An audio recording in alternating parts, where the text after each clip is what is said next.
اما بعد فاعوذ باللہ من الشیطان الرجیم بسم اللہ الرحمن الرحیم قال اللہ تبارک و تعالی فی القرآن المجید والفرقان الحمید یا بنی اسرائیل اذکروا نعمتی التی انعمت علیکم صدق اللہ العظیم ان اللہ و ملائکتہ یصلون علی النبی یا ایہا الذین آمنوا صلوا علیہ وسلموا تسلیما۔ تمام حضرات محبت اور عقیدت کے ساتھ آقا دو عالم صلی اللہ تعالی علیہ وسلم کی ذات بابرکات پہ درود و سلام کا نذرانہ پیش کر لیجئے۔ الصلاۃ والسلام علیک یا سیدی یا رسول اللہ، الصلاۃ والسلام علیک یا سیدی یا حبیب اللہ، وعلی آلک واصحابک یا سیدی یا رحمت للعالمین۔ مائک دوسرا لگاؤ اس میں کھڑا نہیں۔ انتہائی عزت کے لائق سامعین و حاضرین محترم، دعا فرمائیں اللہ تعالیٰ بندہ ناچیز کو حق سچ کہنے کی توفیق عطا فرمائے۔ گرامی قدر حضرات، آج کے اس مختصر سے خطبہ جمعۃ المبارک کے اندر بندہ ناچیز نے آپ حضرات کے سامنے اہل یہود یعنی یہودیوں کی حقیقت اور ان کے انجام کے حوالے سے چند گزارشات پیش کرنے ہیں۔ اللہ تعالیٰ حق کہنے کی توفیق عطا فرمائے۔ مائک دو صحیح والا دے دیں سکتا۔ حضرات گرامی، اس وقت پوری دنیا کے اندر جو صورتحال ہے، یہودیوں نے نہتے اور بیچارے فلسطینیوں پہ جو ظلم و ستم کی داستان رقم کر رکھی ہے، وہ کسی سے ڈھکی چھپی نہیں ہے۔ حضرات گرامی، آپ غور فرمائیں کہ 57 اسلامی ممالک کے حکمران بھی غفلت کی چادر تان کے سوئے ہوئے ہیں۔ فلسطین کے اندر ہر طرف ظلم اور بربریت کی انتہا ہو رہی ہے۔ اہل اسلام کی غیرت اب تک جاگ جانی چاہیے تھی۔ یارو، تاریخ گواہ ہے کہ جب جب یہود و نصارہ پہ کوئی وقت آیا، اگر کوئی ان کا کوئی ایک بھی نامی گرامی بندہ قتل ہو گیا، انتہائی پریشان ہو جاتے ہیں، حالات کو خراب کر دیتے ہیں، زمین و آسمان ایک کر دیتے ہیں۔ انتہائی افسوس کے عالم کے اندر کہنا پڑتا ہے کہ پہلے شام، فلسطین، عراق، ہر طرف جہاں جہاں مسلمان آباد ہیں، باری باری سب پہ ظلم و ستم کیا جا رہا ہے۔ ہر طرف اسلامی ممالک موجود ہیں، اسلامی ممالک کے مسلمان حکمران موجود ہیں، لیکن کسی کے کان میں جوں تک نہیں رینگی۔ کسی ایک مسلمان ملک یا ایک حکمران نے دوسرے مسلمان بھائیوں کے حق میں آواز نہیں اٹھائی، ساتھ دینے کے لیے کوئی بیڑا نہیں اٹھایا، ہمدردی کا کوئی احساس نہیں جگایا۔ یارو، حیرت کی بات یہ ہے، دیگر ممالک یا دیگر لوگوں کی ہم کیا بات کریں کہ الحمدللہ ہم خود بحیثیت مسلمان، ایک پاکستان ایک ایٹمی ملک ہونے کے باوجود بھی ہم نے بھی سوائے بیان بازی کے اور کوئی کام کر نہ دکھایا۔ ان مظلوموں اور بیچاروں کے لیے عملی طور پہ ہم نے ایک قدم بھی نہیں اٹھایا۔ یارو، غور کریں، جب یہ صورتحال ہوگی کہ ملک پاکستان کے اندر، اسلامی ممالک کے اندر بھی ایسی قسم کے لوگ جو پیدا ہو جائیں، اس قسم کے لوگ جو اسرائیل کے حق میں دلائل دیتے ہوئے نظر آتے ہیں، حیرانگی ہوتی ہے۔ لیکن جب منبر و محراب سے کوئی آواز اٹھتی ہے، علماء کرام، ظاہر ہے ہمارے پاس ایک ہی طاقت ہے، یہ منبر کی طاقت ہے۔ منبر پہ بیٹھ کے ہم قرآن بھی سنا سکتے ہیں، نبی کا فرمان بتا سکتے ہیں، عوام الناس کی غیرت کو جگانے کی کوشش بھی کر سکتے ہیں، لیکن یارو، جب جب اس منبر و محراب سے کبھی بھی کوئی آواز بلند ہوئی ہے، اس کے لیے بھی ہمیں زبان تان کا سامنا کرنا پڑتا ہے۔ یہ مولویوں کی باتیں، کوئی کہتے ہیں مولویوں کے پیٹ کی باتیں ہیں۔ یارو، ہم کہتے ہیں اگر کچھ بھی نہیں کر سکتے ہو، ایمان کا کم از کم درجہ یہ تھا، ایمان کا اصل حکم تو ہے نا کہ جہاں ظلم ہو رہا ہو، ہاتھ سے روکنے کی طاقت ہے تو ہاتھ سے روکو، ہاتھ سے نہیں روک سکتے تو پھر زبان سے روکو، زبان سے نہیں روک سکتے تو کم از کم دل میں برا جانو۔ یارو کم از کم آپ اگر اتنے گئے گزرے ہو گئے، اتنے کمزور ہو گئے ہیں، دل سے تو برا جان سکتے ہیں نا، لیکن کیا کریں، اب دل سے کیا برا جاننا تھا، ان کے حق میں دلائل دیتے اور خود ہمارے حکمران ان سے ہاتھ ملا رہے ہیں، ان سے مصافحہ کر رہے ہیں۔ یارو قرآن اگر نہیں سنا تو میں سنا دیتا ہوں، آج تک آپ کبھی کوئی تاریخ اٹھا کے بتا دیں کہ یہودی ہو، عیسائی ہو، سکھ ہو، مرزائی ہو، کبھی اسلام والوں کا، اسلام کا یا اہل اسلام کا اگر اس کے حق میں کوئی بیان دیا ہو، اس کا کوئی خیر خواہی مسلمانوں کی کبھی کسی نے کی ہو، آج تک تاریخ میں آپ کو ایسا نہیں ملے گا۔ لیکن یارو جب منبر و محراب سے اس قسم کی باتیں اور پیغامات آتے ہیں تو پھر سننے کو ملتا ہے اگر ہم نے ان کا بائیکاٹ کر دیا، ہم نے ان کے حق میں کوئی ایسا ویسا بیان دے دیا تو پھر کیا ہوگا، کہتے پھر دوسرے ممالک ہم سے بائیکاٹ کر لیں گے۔ یارو روزی کا، رزق کا رازق میرا اللہ ہے، یہ نظام کائنات اللہ کے ہاتھ میں ہے۔ یارو جب ظالم بادشاہ کے سامنے حق بولنے کا حکم فرمایا گیا تو اس قسم کے لوگوں کی کیا حقیقت ہے۔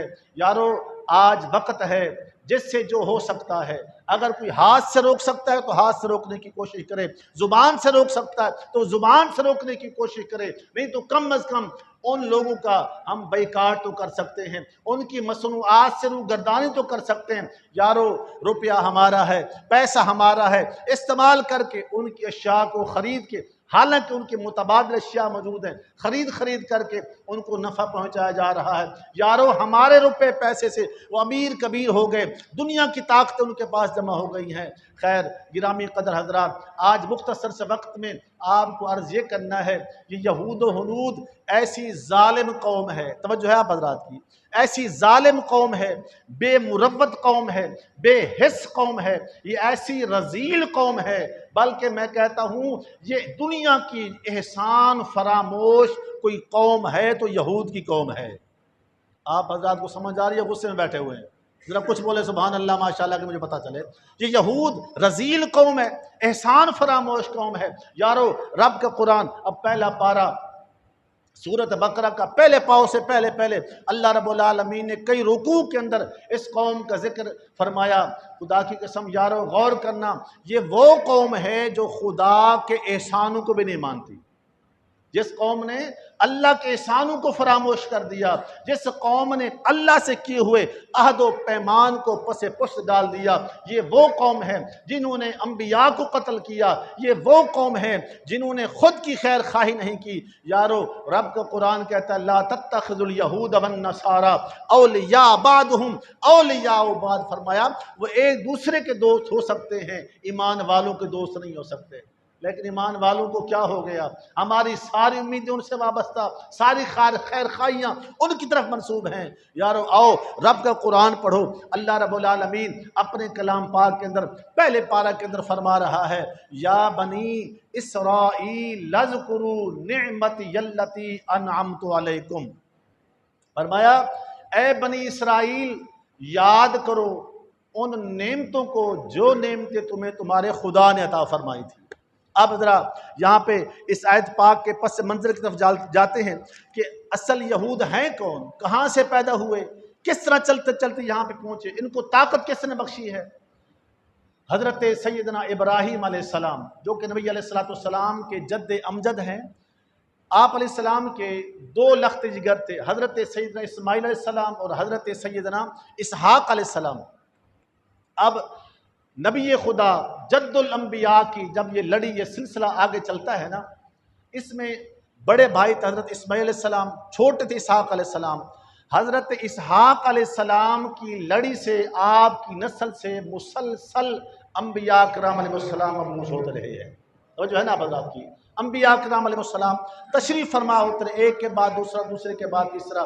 تو حضرت اسحاق علیہ السلام سے یعقوب علیہ السلام ہے، اور یعقوب علیہ السلام کے 12 بیٹوں میں سے ایک کا نام یہودا ہے۔ اور یہ یہودا کے چلنے والی نسل سے آج تک یہ لوگ یہاں پہ پہنچے ہیں۔ لیکن غور کا مقام یہ ہے کہ حضرت سیدنا اسحاق علیہ السلام کی نسل تو چلتی رہی، انبیاء تشریف فرما ہوتے رہے، لیکن حضرت اسماعیل علیہ السلام کی آگے نسل میں انبیاء کرام علیہ السلام تشریف نہیں لائے، یہاں تک کہ آخری زمانہ میں اللہ نے محمد عربی کو مبعوث فرمایا ہے۔ آپ کے میرے پیارے آقا علیہ السلام حضرت اسماعیل علیہ السلام کے اولاد سے، باقی جتنے پیغمبران نظام ابراہیم علیہ السلام کے بعد حضرت یعقوب یعنی ابراہیم اسحاق علیہ السلام کی نسل سے یہاں پہ تشریف فرما ہوئے۔ اب فرق کیا ہے؟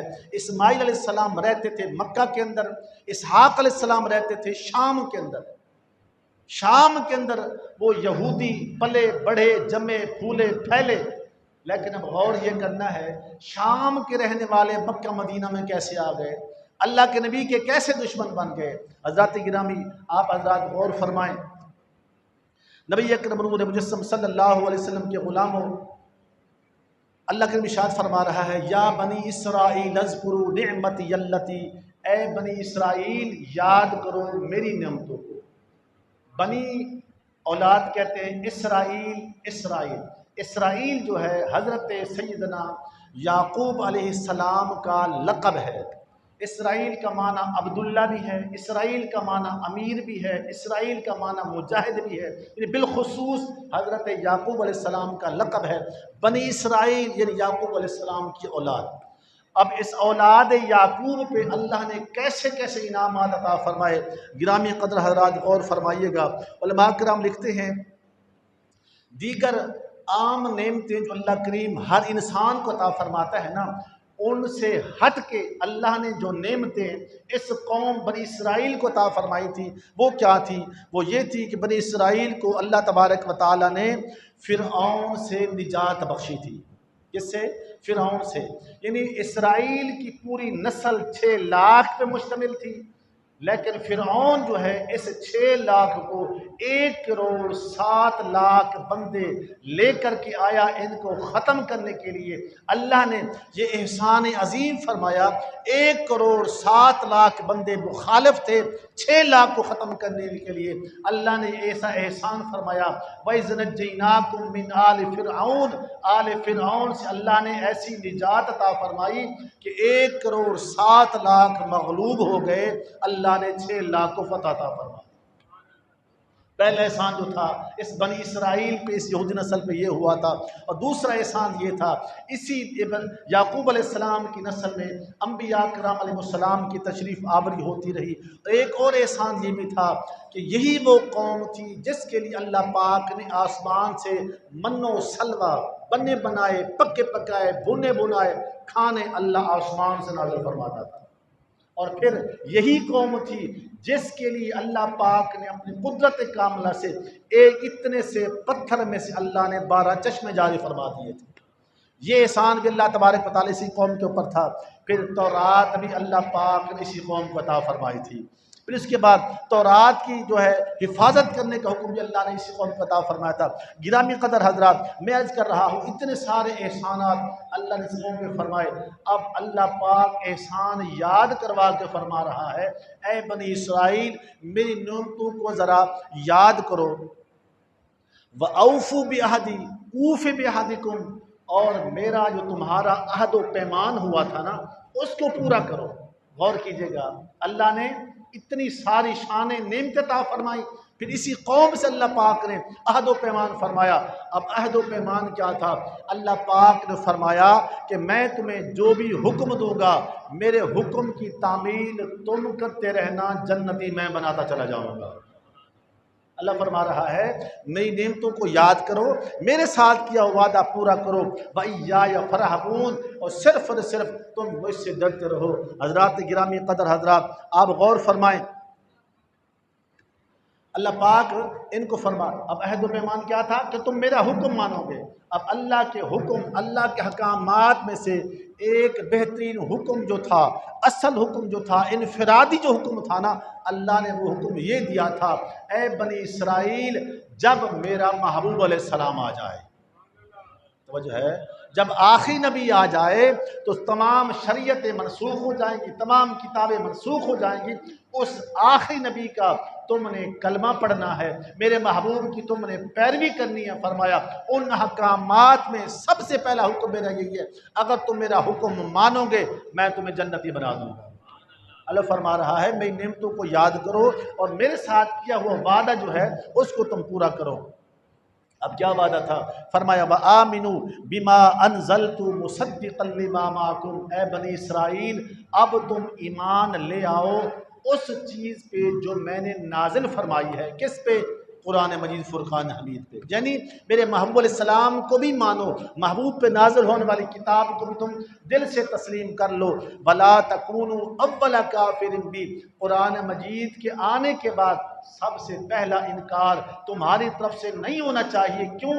کیونکہ تم تمام قوموں میں سے وہ قوم ہو جن پہ اللہ نے سب سے زیادہ احسانات فرما رکھے ہیں، یعنی میرا تم پہ احسان ہے، پھر احسان ہے، پھر احسان ہے، پھر میری کتاب آ جائے، میرا محبوب آ جائے تو سب سے پہلے تم میرے احسان مند ہونے کے باوجود انکار کرو گے تو یہ ممکن مناسب نہ ہوگا۔ وَلَا تَشْتَرُوا بِآيَاتِي ثَمَنًا قَلِيلًا، اور نہ خریدو میری آیتوں کو تھوڑی رقم کے بدلے میں۔ گرامی قدر حضرات، اب یہ کیا ہے کہ تھوڑی آیتوں، تھوڑی رقم کے بدلے میں آیتوں کو نہ خریدو۔ یقین جانیے سید عالم نور مجسم صلی اللہ تعالی وسلم کے غلاموں، نبی علیہ السلام کی تشریف آوری سے پہلے تقریباً 500 سال پہلے ایک بادشاہ طبہ حمیری بادشاہ گزرا تھا۔ وہ سیر و سیاحت کرتا اپنے لاؤ و لشکر سمیت چلتا چلتا مدینہ منورہ کی سرزمین پہ آیا۔ میں نے کہا تھا نا یہ قوم شام میں بسنے والی قوم مدینہ میں کیسے پہنچی، انہوں نے آ کے اللہ کے نبی سے کیسے دشمنی مول لے لی۔ وہ بادشاہ چلتا چلتا یہاں پہ آیا اور اس کے ساتھ ایک روایت ہے 500 علماء یہود تھے، ایک میں کہ 400 علماء یہود اس کے ساتھ تھے جو کہ اس کی ہدایت رہنمائی کے لیے تھے۔ جب مکہ مدینہ پاک کی سرزمین پہ یہ لوگ پہنچے تو وہ جو علماء یہود تھے نا میری طرح کے نہ تھے، بلکہ اپنی کتاب کو پڑھنے والے تھے، ریسرچ کرنے والے تھے۔ علماء یہود نے کہا اے طبہ حمیری بادشاہ، اے ہمارے بادشاہ سن، ہم نے جو کچھ آسمانی کتابوں پر پڑھا ہے نا اس علم و تعلیم کے مطابق یہ وہ مبارک سرزمین ہے جس پہ اللہ کا آخری نبی آنے والا ہے۔ اب میں عرض یہ کرنا ہے کہ یہاں پہ آپ کے کیسے پہنچے؟ وہ 4 یا 5 علماء جب انہوں نے آ کے کہا نا بادشاہ یا اللہ کا آخری نبی آنے والا ہے تو بادشاہ نے کہا تم مجھ سے وعدہ کرو اس نبی سے اگر تم ملاقات کرو میرا سلام بھی دے دینا، میری غلامی مصطفیٰ کا پیغام بھی دے دینا۔ تو جو ہے میرا سلام بھی دینا۔ اس عہد و پیمان کو اس نے پوری بستی بنوائی، گھر بنوا دیے، خط لکھا، خط دے کر کے چلا گیا جب آخری نبی آ جائے میرا پیغام دے دینا۔ یارو وہ علماء یہود آسمانی کتابوں کے عالم تورات کے اندر جو کچھ انہوں نے آخری نبی کی نشانیاں اور صاف جمیلہ پڑھ رکھے تھے اس کے مطابق آخری نبی کی آمد کے انتظار ہونے لگا۔ قرآن مجید کے اندر متعدد آیات بینات ہیں۔ یہی یہود کی قوم ہی تھی، یہی علماء کرام تھے جو بار بار دعا مانگتے یا اللہ مہربانی فرما اپنا آخری نبی ہمیں عطا فرما دے۔ گرامی قدر حضرات، وقت گزرتا گیا، پھر قرآن کہتا ہے وَكَانُوا مِن قَبْلُ يَسْتَفْتِحُونَ عَلَى الَّذِينَ كَفَرُوا، جب ان یہودیوں کی کفار سے جنگ ہوتی تھی نا اللہ کی بارگاہ میں کہتے یا اللہ مہربانی فرما، ہمیں مہربانی فرما آخری نبی کے صدقے میں ہمیں فتح عطا فرما دے۔ کیا کہتے ہیں آخری نبی کے صدقے؟ یارو میں کہتا ہوں اگر یہودی بندہ، یہودی علماء کرام اللہ کی بارگاہ میں آخری نبی کا وسیلہ پیش کرے اللہ انہیں فتح عطا فرما دیتا تھا۔ کیا خیال ہے اگر آج کا کوئی مسلمان ہو، نبی کا سچا غلام ہو، نبی پہ پڑھنے والا درود و سلام ہو اور وہ بندہ اللہ کی بارگاہ میں نبی علیہ السلام کا وسیلہ پیش کرے، اگر اللہ یہودیوں کا دیا ہوا نبی کا وسیلہ قبول فرما کے فتح عطا فرما سکتا ہے، اللہ مصطفیٰ کے غلاموں کی دعا کو قبول فرما سکتا ہے۔ حضرت گرامی عرض کر رہا تھا نبی علیہ السلام تشریف فرما ہو گئے، وقت ہو گیا، آقا دو عالم صلی اللہ علیہ وسلم آ گئے۔ اب یہودی حضور کے مخالف کیوں بنے؟ کیوں؟ اہل عرب کے اندر تمام اقوام جو تھی نا تمام اقوام ان یہودوں کی عزت کیا کرتی تھی؟ کیوں؟ ان کی لڑی میں، ان کے سلسلہ نسب میں انبیاء کرام علیہ السلام بکثرت تشریف فرما ہوئے تھے، قوموں کے اندر ان کا بڑا عروج تھا، ان کی بڑی عزت ہوا کرتی تھی۔ یارو یہودوں کے دل کے اندر جو شروع سے دن سے ایک بغض کی کیفیت ہے، وہ شروع دن سے تھی۔ جب نبی علیہ السلام تشریف فرما ہوئے نا، تو انہوں نے کہا کہ نبی بنی اسماعیل سے نہیں آنا چاہیے تھا، بنی یعقوب بنی اسرائیل سے آنا چاہیے تھا، چونکہ سارے نبی، میں نے عرض کیا، اسحاق علیہ السلام کی لڑی سے انبیاء آتے رہے۔ یہود چاہتے تھے آخری نبی بھی جو ہو، اللہ کا جو سب سے پیارا آخری نبی آنے والا ہے نا، وہ بنی اسرائیل سے آنا چاہیے، لیکن نبی علیہ السلام بنی اسماعیل سے تشریف فرما ہو گئے۔ اب بنی اسرائیل اور اسماعیل کے درمیان میں اس کا جو وقفہ تھا، اس گیپ میں یہود کی بغض، عداوت ابھر کر کے سامنے آ گئی، نبی علیہ السلام کے ازلی ابدی دشمن بن گئے۔ یارو وہ نشانیاں، وہ اوصاف جمیلہ جو اللہ تبارک و تعالی قرآن پاک کے اندر آخری نبی کی شان میں، یا تورات و انجیل کے اندر آخری نبی کی شان میں اللہ نے جو نازل فرمائی تھی نا، وہ یہودی ان کو چھپانا شروع کر دیا، اور بجائے اوصاف کے دیگر چیزوں کا سہارا لے کر کے نازیبہ کہنا شروع کر دیا۔ گرامی قدر حضرات، وقت میرے پاس مختصر ہے، آج یہ کرنا چاہتا ہوں، اللہ تبارک و تعالیٰ فرماتا ہے وَلَا تَلْبِسُوا الْحَقَّ بِالْبَاطِلِ وَتَكْتُمُوا الْحَقَّ وَأَنْتُمْ تَعْلَمُونَ۔ اے یہودیو، مت ملایا کرو حق کو باطل کے ساتھ، یعنی حق نبی علیہ السلام کی ذات ہے، باطل تمہارے پاس ہے، حق اور باطل برابر نہیں ہو سکتے، ان کو نہ ملایا کرو۔ وَتَكْتُمُوا الْحَقَّ وَأَنْتُمْ تَعْلَمُونَ، تم حق کو چھپا رہے ہو کہ بنی اسرائیل سے نہیں، بنی اسماعیل سے نبی آیا ہے۔ اللہ تبارک و تعالیٰ نے قیامت کی صبح تک کی اب نبوت کا تاج بنی اسماعیل کے سر پہ سجا دیا۔ گرامی قدر حضرات، میں عرض یہ کرنا چاہتا ہوں، آج ایسا وقت ہے، یہود و نصارہ جمع ہو چکے ہیں، اسلام اور اہل اسلام کو تکلیف پہنچانے کے لیے، اہل اسلام کو دنیا سے نیست و نابود کرنے کے لیے ایک دوسرے کے ساتھ ان کا اتفاق رائے ہو چکا ہے، وہ جمع ہو چکے ہیں۔ یارو فلسطین جل رہا ہے، شام کا معاملہ آپ کے سامنے ہے، عراق کا معاملہ آپ کے سامنے ہے، آج جو کچھ فلسطین کے اندر ظلم و ستم کی انتہا ہو رہی ہے کہ سارے کے سارے مسلمان خواب غفلت میں سوئے پڑے ہیں۔ یارو کیا خیال ہے، اب وہ وقت آن پہنچا ہے کہ مسلمان متحد ہو جائیں، مسلمان جمع ہو جائیں، مسلمان ایک پیج پہ آ جائیں۔ یارو غور کیجئے گا، میں نے شروع میں عرض کیا، یہودیوں کا، غیر مسلموں کا اگر کوئی ایک بندہ مر جاتا تھا نا، ان کو سکون نہیں آتا تھا، کئی کی دنوں، کئی کی سالوں تک ہم مناتے تھے، لیکن ہمیں کیا ہو گیا ہے، ہمارے وہ مسلمان جن کے متعلق نبی علیہ السلام نے فرمایا تھا کہ تمام مسلمان اہل ایمان سارے یک جان ہیں، جس طرح انسان کے جسم کے کسی ایک حصے کو تکلیف پہنچے پورا جسم تکلیف میں آ جاتا ہے، اور مسلمانوں کی مثال ایسے ہے۔ یارو غور کرنا، جنگ بدر ہوئی تھی 2 ہجری کے اندر، جنگ بدر 2 ہجری میں ہوئی تھی، اور فتح مکہ 8 ہجری کو ہوا ہے۔ خدا کی قسم، جنگ بدر کے اندر ابو جہل مارا گیا، عتبہ مارا گیا، شیبہ مارا گیا۔ جب یہ نامی گرامی کفار دنیا سے نیست و نابود ہو گئے، جنگ بدر کے اندر مارے گئے، علماء کرام نے لکھا ہے کہ جنگ بدر 2 کو ہوئی تھی، فتح مکہ 8 ہجری کو ہوا تھا۔ خدا کی قسم، اہل مکہ نے 2 ہجری سے لے کر اہل مکہ جو ہر وقت لہو و لعب کے اندر، کھیل تماشوں کے اندر، گانے باجوں کے اندر مصروف رہا کرتے تھے نا، ابو جہل، عتبہ، شیبہ کی موت کا ان کو ایسا صدمہ، ایسا دھچکا ان کو لگا کہ 6 سال تک انہیں خوشی منانا ختم کر دی تھی، گانے بجانا ختم کر دیے تھے۔ یار کافر تو ایک دوسرے کے ساتھ ایسا درد رکھتے ہیں، ایسا آپس میں ان کی ایک جسم ایک جان ہے، لیکن مسلمانوں کے خون کے لاشیں تڑپ رہے ہیں، چھوٹی چھوٹی بچیاں، خدا کی قسم صورتحال دیکھی نہیں جاتی، ایک مومن مسلمان کا دل کانپ جاتا ہے، دل درد جاتا ہے۔ نبی علیہ السلام کے غلاموں، لہٰذا ہمیں چاہیے کہ آج بھی ہم اس بات پہ غور کریں کہ اللہ تبارک و تعالی ہم مسلمانوں کو ایک پیج پہ جمع ہونے کی توفیق عطا فرمائے۔ یارو یہ یہودی وہ قوم، یہود و ہنود، وہ احسان فراموش قوم، وہ رذیل قوم ہے۔ یارو آج وہ جمع ہو کے مسلمانوں کے ساتھ کیا کر رہے ہیں، لیکن حیرانگی کی بات یہ ہے کسی خطہ مسلمانوں کے، کسی مسلمان خطہ کے اندر بھی یہ جذبہ نظر نہیں آتا کہ ان کا بائیکاٹ کیا جائے، ان کا مقابلہ کیا جائے، علم جہاد بلند کیا۔ لیکن جب محراب منبر سے صدا بلند ہوتی کہ بائیکاٹ کرنے سے کہتے ہیں کیا ہو جائے گا، توجہ ہے نا پتہ، بائیکاٹ کرنے سے کیا ہو جائے گا۔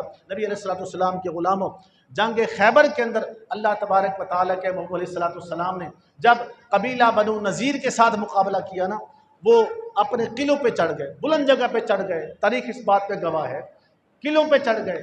یارو مسلمان تیر پھینکتے تیر واپس آ جاتا تھا، پتھر پھینکتے پتھر واپس آ جاتا تھا، کئی دنوں تک محاصرہ رہا۔ لیکن نبی علیہ السلام نے فرمایا اب ہم نے ایک کام کرنا ہے، ان کی چیزوں کا بائیکاٹ کرنا ہے۔ کیا؟ اس قبیلہ کی، ان لوگوں کی آمد خرچ سب کچھ ان کا کھجوروں کے باغات سے ممکن ہوتا تھا، بے تحاشا کھجوروں کے باغات تھے جن سے ان کا بسر اوقات ہوتا۔ نبی علیہ السلام نے فرمایا ان لوگوں کے کھجوروں کے باغات کاٹنا شروع کرو، کھجوروں کے باغات تم ختم کر دو، ہاتھ جوڑ کے تمہارے سامنے کھڑے ہو جائیں گے۔ تاریخ گواہ ہے جب باغات ختم ہو گئے، کھجوریں کاٹ دی گئی، سارے کے سارے اللہ پاک نے مسلمانوں کو فتح عطا فرمائی۔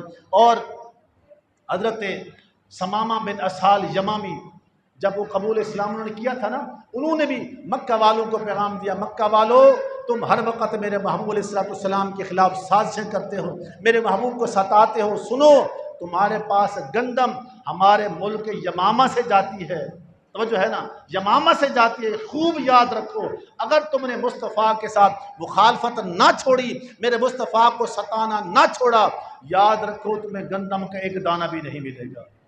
حضرات گرامی، لہٰذا چیزوں کے بائیکاٹ، میں حیران ہوتا ہوں، آپ ماشاءاللہ پڑھے لکھے حضرات بیٹھے ہیں، بچہ بچہ جانتا ہے کہ اسرائیل کے ساتھ ہمارے تعلقات نہیں ہیں، توجہ ہے نا آپ حضرات، اسرائیل کے ساتھ ہمارے تعلقات نہیں ہیں، نہ ہمارا آنا ہے، نہ جانا ہے، نہ ویزا ملتا ہے، نہ وہ یہاں کاروبار کرتے ہیں آ کے، نہ جناب آج تک مسلمانوں نے، پاکستانیوں نے ان کو تسلیم کیا۔ جب تسلیم نہیں کیا، آئے نہیں، گئے نہیں، تعلقات نہیں ہیں، ان کی کمپنیاں ہم پہ کیسے آ گئی ہیں؟ کوک کیسے آ گئی، پیپسی کیسے آ گئی، KFC کیسے آ گئی؟ ان کو لا کون رہا ہے، ان سے ٹیکس کون وصول کر رہا ہے، ان کے حق میں قراردادیں کون پیش کر رہا ہے؟ یارو خدا کی قسم، جس طرح وہ ظالم مجرم ہیں، ان کا ساتھ دینے والے، ان کے ساتھ کاروبار کرنے والے، ان کے حق میں نعرہ بلند کرنے والے ویسے ہی مجرم ہیں۔ آپ حضرات نے کچھ دن پہلے دیکھا ایک قوم نے جب قرارداد پیش کی جا رہی تھی نا اسرائیل کے خلاف، اس قوم نے اس کا بائیکاٹ کر دیا، اس کو مسترد کر دیا۔ کچھ لوگ اس سے پہلے گزرے جو اسرائیل کو تسلیم کرنے کی باتیں کر رہے تھے۔ یارو اسرائیل، یہود، یہ وہ رذیل قوم ہے جو خدا کی بھی دشمن ہے، مصطفیٰ کی بھی دشمن ہے، موسیٰ علیہ السلام کی بھی دشمن ہے، انبیاء کرام علیہ السلام کی قاتل ہے۔ اور یاد رکھو وہ یہ نہ سمجھے ان کے پاس مال و دولت زیادہ ہے، ان کے پاس ہر چیز وافر مقدار میں ہے، یہ جیت جائیں گے، یہ سب پہ غالب آ جائیں گے۔ نانا، خدا کی قسم، نبی علیہ السلام نے ان کا عاقبت کا، انجام کا فرمان پہلے جاری فرما دیا۔ فرمایا ایک وقت ایسا آئے گا یہ رذیل قوم ذلیل و رسوا ہو کے دنیا سے ختم ہو جائے گی، ذلیل ہو کے ایک ایک کر کے مسلمان مجاہدین اسلام ان کو قتل کر دیں گے، ختم کر دیں گے۔ آقا علیہ السلام نے فرمایا یہاں تک کہ معاملہ یہ ہوگا ان کا کوئی ایک یہودی اگر پتھر کے پیچھے چھپا ہوا ہوگا، توجہ، اگر پتھر کے پیچھے چھپا ہوا بھی ہوگا نا، وہ یہودی پتھر کے پیچھے چھپا ہوا ہوگا، مسلمان مجاہد کو نظر نہیں آ رہا ہوگا، اور میرے آقا علیہ السلام فرماتے ہیں پتھر آواز دے کے پکارے گا او مسلمان کہاں جا رہا ہے؟ یہودی ادھر چھپا ہوا ہے۔ خدا کی قسم، قیامت کی جو نشانیاں میرے محبوب علیہ السلام نے بتائی ہیں، آپ ان کو کبھی بیٹھ کے دیکھیں، پڑھ کے دیکھیں، ایک کے بعد دوسری ایک ایک کر کے پوری ہوتی چلی جا رہی ہے۔ انشاءاللہ میرے مصطفیٰ کریم صلی اللہ علیہ وسلم کا یہ فرمان ایک دن پورا ہوگا، یہودی کی نسل دنیا سے ختم ہوگی، مسلمان غالب آئیں گے انشاءاللہ تبارک و تعالی۔ اللہ مسلمانوں کو، حکمرانوں کو، مسلمان حکمرانوں کو غیرت ایمانی عطا فرمائے، یکجا ہو کے ایک پیج پہ ہو کے اپنے فلسطینی، کشمیری، شام کے غریب، غیور اور مظلوم مسلمانوں کے لیے ہمیں امداد کرنے، ان کے حق میں دعا کرنے کی توفیق عطا فرمائے۔